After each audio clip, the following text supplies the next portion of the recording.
but have talked to him about it. And ask him, how do you bring guys along? Real slowly. There's no prima donnas that we just push to the forefront, you know. Um, they got to learn every aspect of the job, you know. This is new jumpers. Yeah. Is that what you're talking about? Yeah, but everybody that stays in the program, they're bringing them along slowly and exposing them to all the different aspects of the organization. And I think there's a real value to that, and the value is that it becomes integrated as part of their core being, and they won't even recognize it after a few years. It's just the way they do things. That it makes sense, it's safe, it's rational, that fits with the rest of the design, the major strategies, and it's just an inherent part of their process. You know what? So, are you saying that's what happens to most jumpers? They get imbued with something through that process, or do you think there's anything unique about that experience? Or it's just another organization? There's kind of a sense that they are really unique, smoke jumpers. But jumpers themselves don't see it quite that way, because they really talk about jumpers being humble. They talk about back in the 60s where jumpers were broad-shouldered, you know, and kind of taking advantage of their celebrity position a little bit. Jumpers that came later in the 70s and 80s, you know, it took us decades to live down the reputation of these guys that thought they were, you know, God's gift to a wildland fire. Yeah.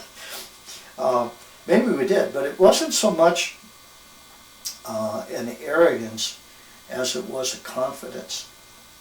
But it was easily misinterpreted that way. So now what happens to the jumper program is that they bring these guys along slowly, but they say, yeah, you may be unique, you know, but there's a lot of guys out there that are great wildland firefighters, you know, whether they're on the district or whether they're on a hotshot crew or whether they're hill attack. So you just happen to get there a little differently. So you need to be a little humble about all of that. But even beyond that, there is a uniqueness to all of that. And bringing these guys along slowly and keeping them well-rounded and keeping them well-trained and giving them a variety of experiences and that experience that over a length of time, so that they're imbued with that. It becomes ingrained as a part of their operational being. Yeah, they're still really unique. So you've been staying in contact with the whole jumper program. How's that? How have you done that? Since '71. Well, I fell away for a number of years, and then in 1999, well, it was about 98. We were coming up on the 50-year anniversary of Man Gulch, and they wanted to have some activities related to that, and I started organizing some things over here. We organized a big barbecue that we had out at East Helena. We organized a bus trip, and we took them into the backside of Willow Creek and walked a whole bunch of people into Man Gulch to watch the jump into Man Gulch and laying wreaths at the memorial sites in there. So I got involved in doing that, and interesting enough, one of the people that went out on that bus ride was a guy by the name of Bob Whaley. Bob and Art Jukola and John McBride and Dennis Pearson and Joe Crowbar and a number of fellows. In 1999, started the first trail program, and pretty much with the from the direction of Art Jukala, who said, you know, they're not maintaining the trails, and how can they go out and manage the forest if they can't get to where they need to go to manage them? So we need to clear these trails out. We being jumpers. Well, the forest need to clean the trails, Okay. but there's something that we can do to help assist that. And so they had this idea of a trail program. They just go out with crosscut saws, they would open up these trails. So in 1999, Bob came over and we went into Man Gulch, and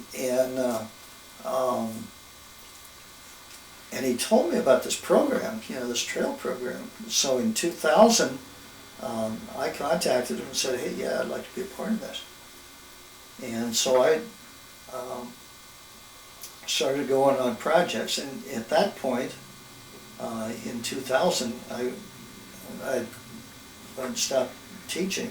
I took a 25-year retirement, and I was working for the state of Montana, and my job was such, I mean, I had a nice benefit package because I got 2 weeks of vacation, but I got to earn comp time. They wouldn't pay overtime. So I would accumulate 120 hours of comp time, and I had to use it or lose it. So I would take it in the summer, and I would go on these projects, and started on those projects. And over the course, since 2000 to present, 14 years, I got involved with a number of jumpers, really wonderful people from all over the country, and I've been on projects in Idaho and in West Virginia and Minnesota, and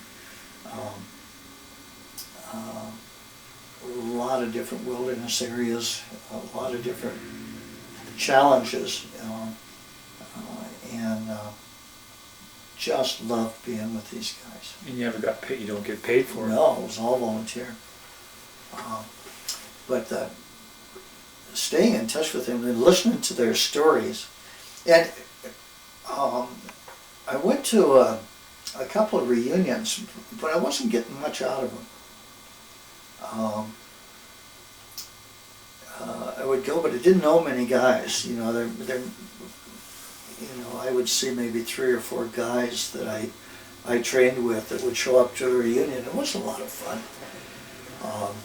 We drank a little beer, told a few stories, but it was just the same 4 guys. I mean, but then when the trail program came along and we started spending some time with some of these guys, and then we went to a reunion, now there were 15 or 20 or 30 guys that you knew, Mm-hmm. that you'd shared some interesting time with back in the woods, doing some challenging sort of thing, had some adventures, and it just brought it to life. I mean, it was just amazing to watch that kind of thing develop, and really enjoyed those. This is all through the National Smoke Jumper Association. All through the National. So